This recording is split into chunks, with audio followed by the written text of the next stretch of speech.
आज शनिवार, विकेंडची चाहूल लागलीये खरी, पण ऑफिस तर गाठायलाच हवं ना. गाडीत बसल्यावर माझं लक्ष या छोट्याशा आणि गोड बुद्धांकडे गेलं. गाडी जशी चालायची तशी यांची मान पण अशी मस्त डुलकी घेतल्यासारखी हालत होती. स्टेशनला उतरून गर्दीतून वाट काढत कसं तरी स्टेशन क्रॉस केलं. दुपारी सुंदर हिरवळ बघून मस्त वाटलं, पण खरं सांगू का, दुपारचं जेवण झाल्यावर जी काही भारी झोप येते ना, ती आवरता येत नाही.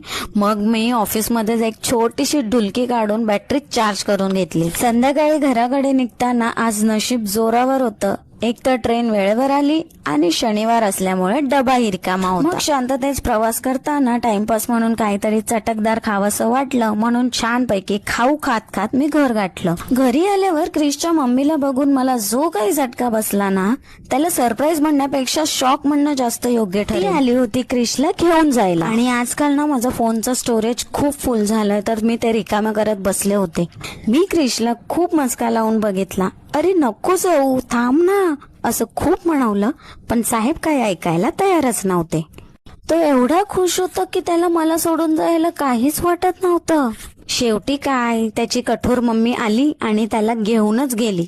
Bye bye Krish.